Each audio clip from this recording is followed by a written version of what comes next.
Well, hashtag Shelton stays and hashtag Rickie reconsidered. It worked because Shelton stayed and Rickie reconsidered. LSU just picked up two of the top recruits in the state of Louisiana. What does that mean for the future of LSU baseball? All of that and more in today's edition of Locked On LSU. You are Locked On LSU, your daily podcast on the LSU Tigers. Part of the Locked On Podcast Network. Your team every day.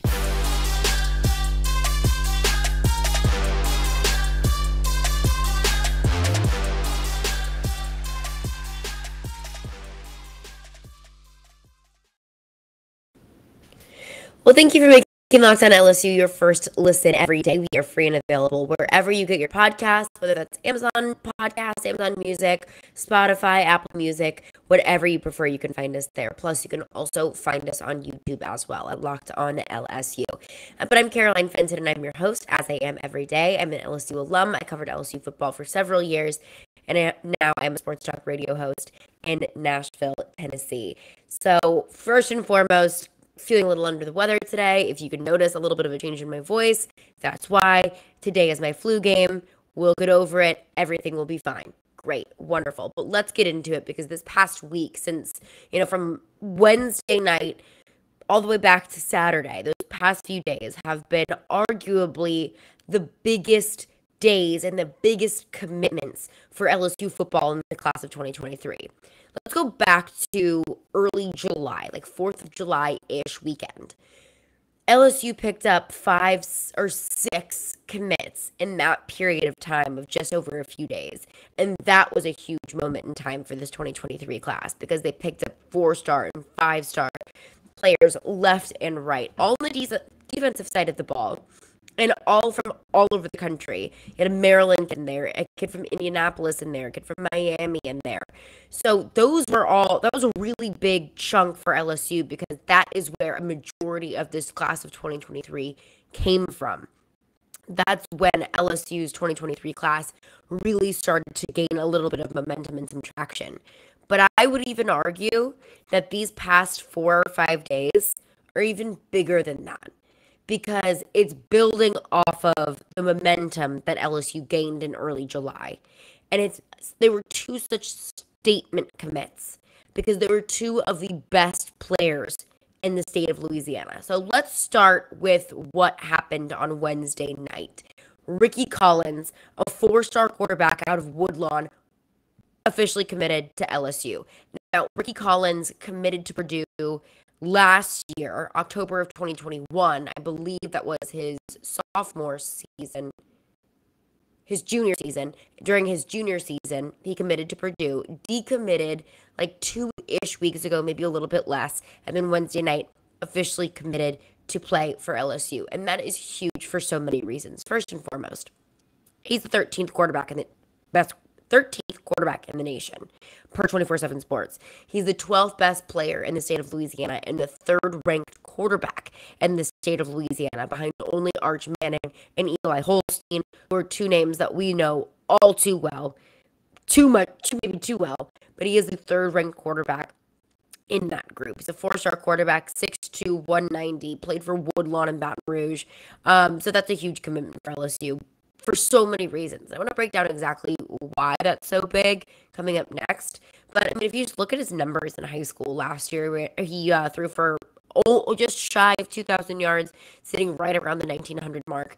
But I think the more impressive thing here to me isn't just the way that he was able to throw the ball, but also the way that he was able to protect the ball. 16 touchdowns to only 3 interceptions. That's a great stat line for a very young quarterback. So I'm looking forward to that, to see kind of, the way that Rickie Collins protects the football and the fact that he committed to Purdue. He had his path paid for him. Realized what was going on at LSU, decommitted from Purdue, and just the speed at which Rickie Collins recommitted to LSU, or I guess committed to LSU, recommitted to another school, I think proves to me that he had his mind made up, or at least he had, he was leaning toward LSU because it only took about 10 or 11 days for him to decommit and then recommit to LSU. But the second commit, we'll go back to Saturday. that I have been eyeing for a very Shelton Samson. He's a 5-star wide receiver out of Catholic High in Baton Rouge. I've been eyeing this one for a few reasons. I mean, obviously, because he is such a talented player. He's a 5-star wide receiver, and that doesn't come along by any sort of accident. But I was looking at Shelton Samson's commitment as the main, demarcation for the way Brian Kelly and his recruiting staff is able to recruit the state of Louisiana. No, I wouldn't have given this Brian Kelly staff a hard time if he hadn't committed to LSU. I do understand that a new coaching staff can be awfully intimidating for a player choosing where they do want to go play college ball. I mean, Shelton Samson had offers from Alabama, Georgia, Oklahoma, Florida State. I mean, he had offers from some top programs in the country. And LSU is one of those top programs in the country, but I wouldn't blame a kid if he saw what was going on at LSU, a new coaching staff, and a question marks for what this coaching staff, what this team is going to look like, at least in 2022. I wouldn't blame Shelton Samson for wanting to go off and, follow a more paved path, say maybe an Alabama or a Georgia. But the fact that he decided to stay at LSU, I think, is a huge mark at the work that Brian Kelly and his entire recruiting staff and coaching staff is doing locally in the state of Louisiana, but also just in LSU's backyard, Catholic High, Woodlawn, at some of these local high schools in Baton Rouge. But Shelton Samson is a massive pickup for this Brian Kelly coaching staff. He's a 5-star wide receiver. He's the 33rd best player nationally, 4th ranked wide receiver in the country, and the 3rd best player in the state of Louisiana. Again, that's behind Arch Manning and Eli Holstein as well. Rickie Collins is the 3rd ranked quarterback. Shelton Samson, the 3rd ranked player in the state of Louisiana, so that's huge. I mean, Shelton Samson is a giraffe. I mean, he is a tall dude now, 6'4", 181. He could probably stand to put on a little bit of weight, honestly, to kind of, anchor himself down a little bit on such a tall frame. But, I mean, just with that height, and he'll put that weight on. He still has a senior season at Catholic High. He'll get into the LSU weight rooms. He'll put on some weight. Also, I'm sorry if you're watching the YouTube page and you literally looks like a strobe light. I don't know what's going on here, but I digress. 6'4", 181. He's got a really good frame. So a 4-star quarterback and a 5-star wide receiver now committed in this LSU 2023 class. LSU is now up to the 6th ranked recruiting class in the class of 2023. Let's rewind to the end of June, early July, about a month and a half ago. LSU was sitting in the 40 range. Now they're up to 6. A top 10 program, a top 10 recruiting class for the class of 2023.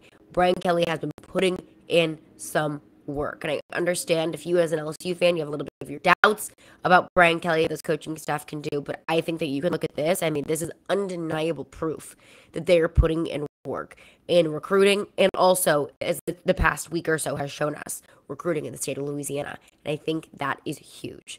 So I kind of hinted at a few of these things, but exactly what is so important about these two recruits in Shelton Samson and Rickie Collins? What is so important about their commitment to LSU? There's some on-the-field things and some off-the-field things as well. I want to get into that coming up next. But before we do that, I want to tell you about Bet Online, because betonline.net is the fastest and easiest way to check in on all of your betting needs.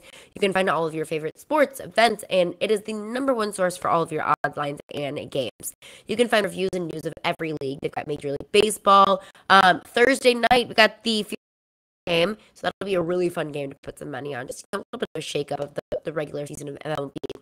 They've got the NFL, NBA, some NFL preseason games kick off Thursday and Friday night. We've got NBA, NHL, combat sports, esports, and even golf. We've got the Live tournament to bet on. A whole lot of money in that, so you can make some money off of that yourself. BetOnline continues to be the top online resource for all of your sports wagering information. They've got live in-game betting, scores, and podcasts. They've got you covered. Head to BetOnline today or use your mobile device to learn more about the action happening today. BetOnline, where the game starts.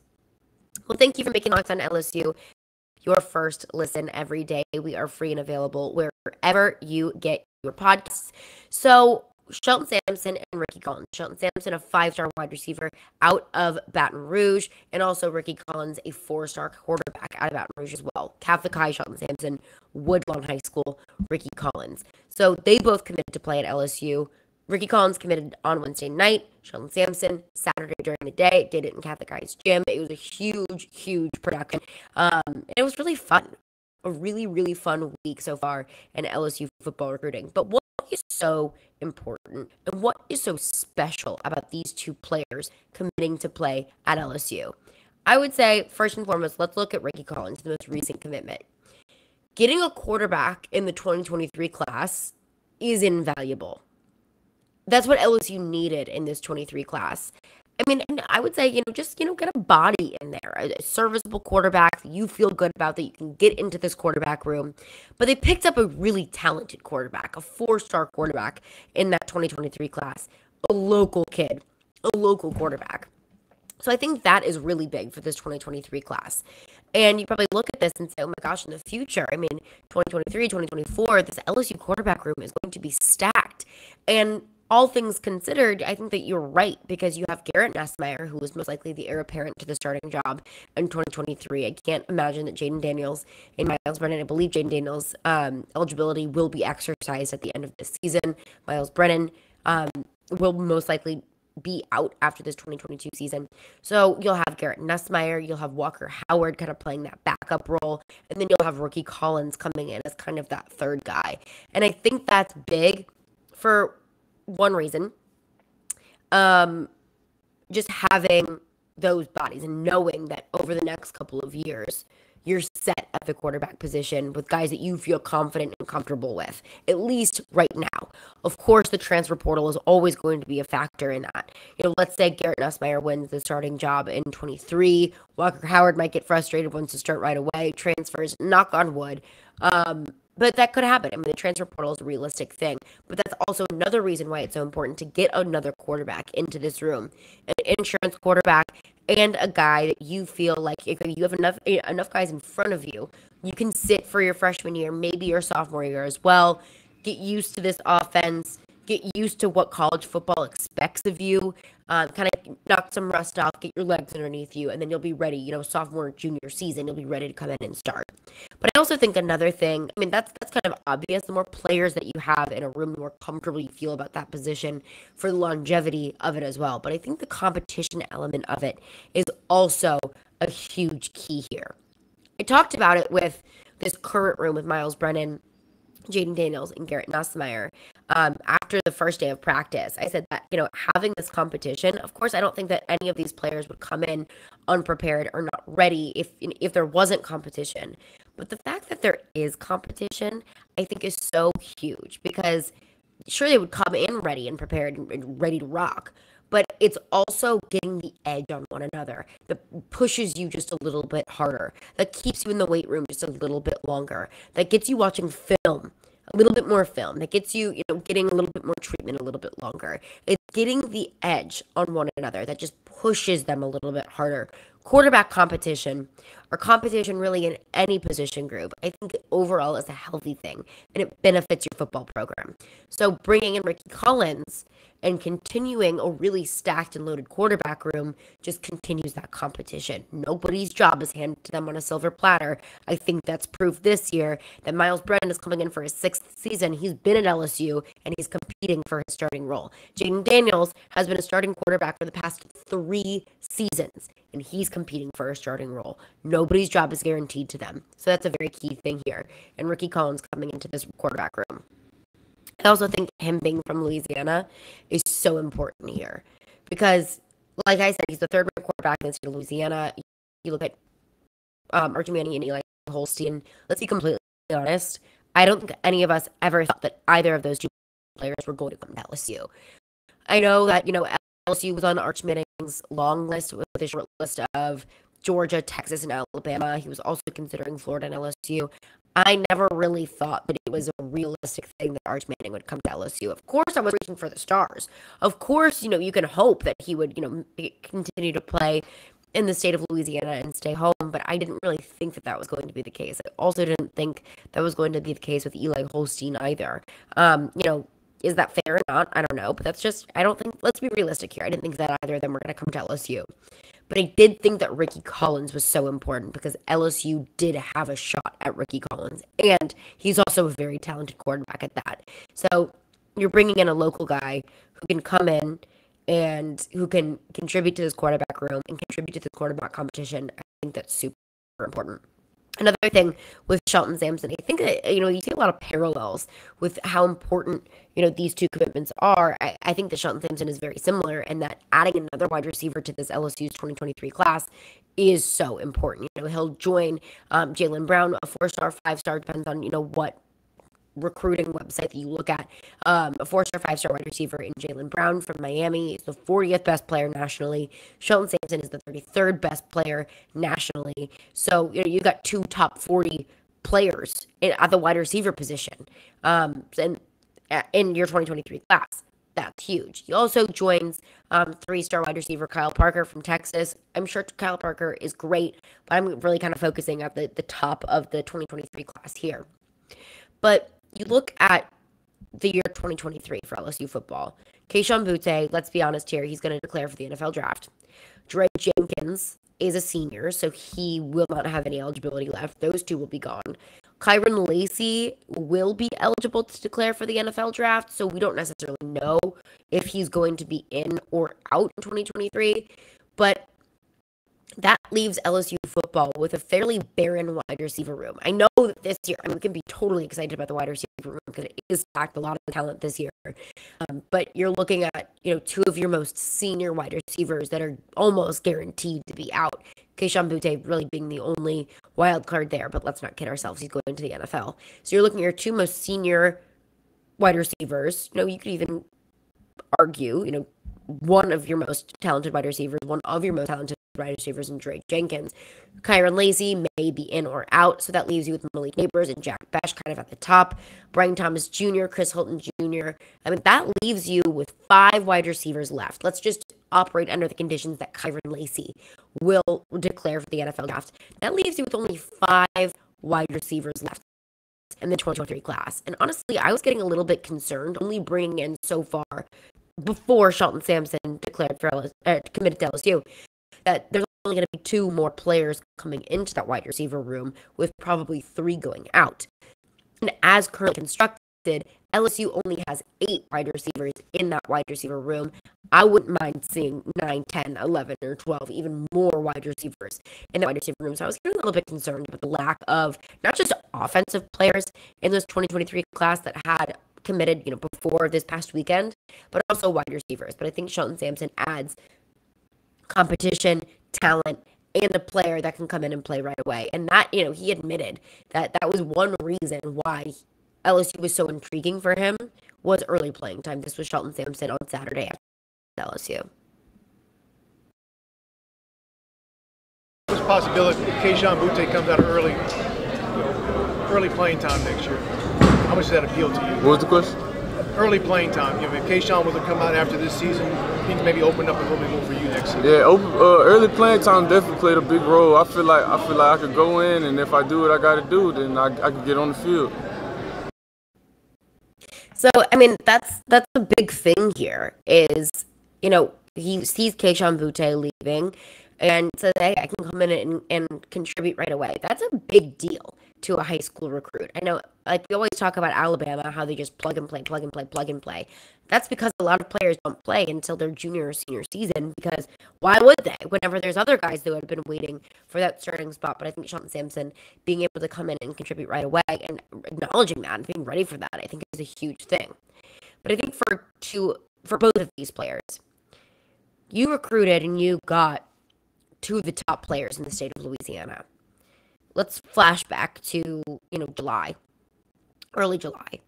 There was a lot of questions about whether or not Brian Kelly could recruit in the state of Louisiana. That's been a question ever since he got the job at LSU.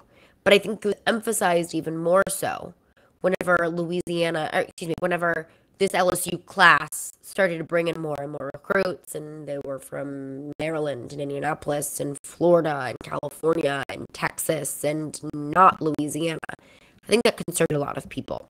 I reminded y'all, don't be nervous. It's just July. It's just June. It'll come. And it has. But I think that a lot of people are very concerned about his ability to recruit in the state of Louisiana. And I think this shows a 4-star and a 5-star, local kids. This shows that he can. And I think that this is such a great catalyst for the 2023 class. Also beyond. Because there are in-state kids that are looking at the top talent in the state of Louisiana. You're going to lose. You're going to lose some players every year. That's not a Brian Kelly thing. That's just reality. You're not going to get every Arch Manning from New Orleans. You're not going to get every Eli Holstein from the state of Louisiana. But what you can do is keep as much top talent in the state as possible. And keep LSU an attractive place for kids from the state of Louisiana. I mean, here, listen to Shelton Samson about why he picked LSU. Is a dream come true for you? Yeah, most definitely. I mean, I'm from here. Like, what athlete from Baton Rouge wouldn't want to play for LSU? It's mentality. What athlete from Baton Rouge wouldn't want to play for LSU? It's that mentality that is so important.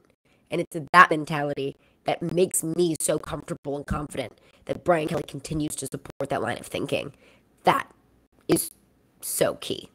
But coming up next, we've talked a lot about players that are coming in next year. What about a player that's in the wide receiver room this year?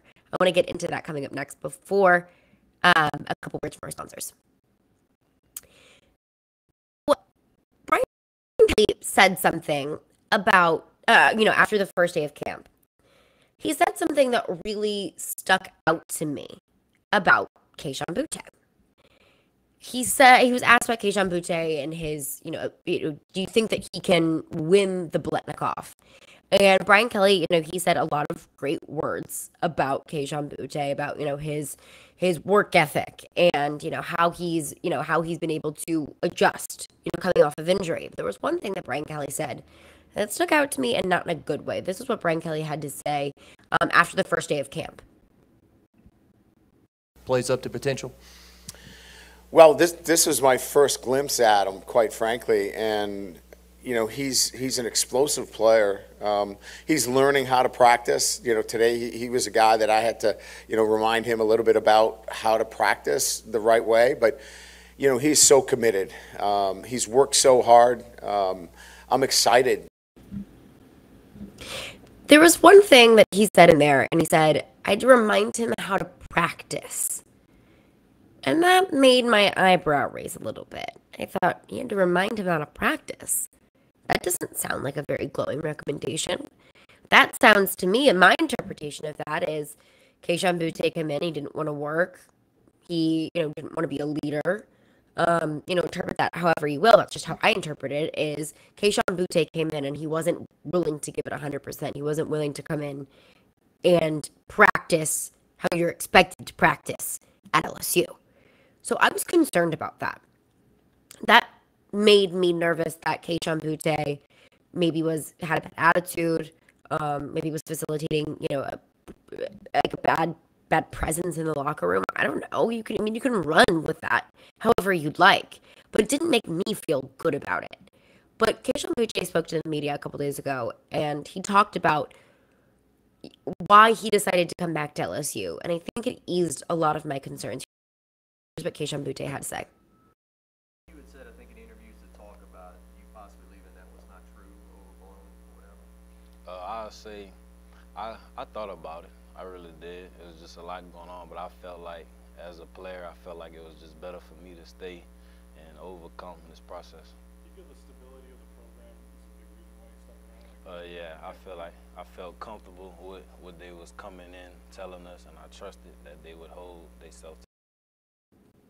So, if you didn't hear the question, it was a little bit quiet, and I apologize for that. Asking about potentially entering the transfer portal. And he was like, yeah, I thought about it. There are a few words that stick out to me there. Come in and overcome. That's not an easy thing to do.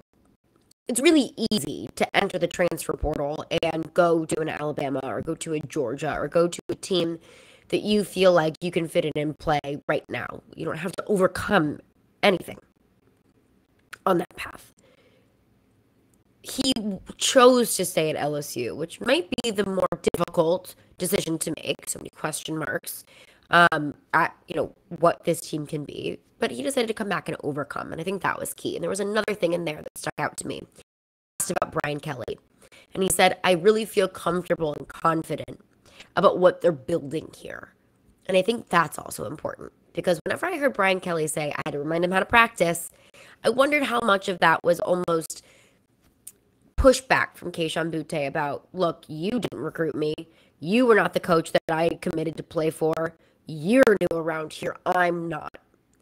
And if Kayshon Boutte did feel like that, I almost feel like it's like a stepdad or stepmom situation. You're not my mom. You're not my dad. You can't tell me what to do. You didn't recruit me. You're not my coach. I didn't pick you. I did wonder how much of that came into play here. But hearing Kayshon Boutte say that, I believe him first and foremost. But hearing him say that eased my concerns about any pushback that Kayshon Boutte might have to this current coaching staff. That he had every option and every tool at his disposal to leave if he wanted to. But he decided to come back. And I think it's not new to any of us that he could have entered the transfer portal, and he considered it. He just said it there, but that wasn't new. But I think hearing him say it, after having concerns, after what Brian Kelly said after the first practice, after having concerns about that, I feel better about it. It's still not something that I think that I'm obsessed with, the fact that Brian Kelly said I had to remind him how to practice. Is that me looking too far into it and thinking it's an attitude problem, when really it was hey, you've been injured and you weren't able to practice for the past 10 months. Like, let's get you acclimated back into it. Maybe it was as simple as that and I've looked too much into it. Maybe I'm too paranoid. I don't know. But all of this to say, after hearing Kayshon Boutte talk about how he wanted to overcome his situation and how he felt comfortable and confident about this coaching staff, those worries, if you had worries about them, I think they should at least be alleviated, because they are for me. But that's going to do it for me today. Thank you for making Locked On LSU your first listen every day. We are free and available wherever you get your podcasts. Coming up tomorrow, we'll have Dylan Sanders on the show to put down practice. I also want to look at the preseason top 25. Don't be stressed that LSU is not on it, because I'm not worried about it. You can get more on the SEC by making Locked On SEC your second listen. Every day, host Chris Gordy and the local experts of Locked On take you across the SEC in 30 minutes. You can make Locked On SEC your second listen.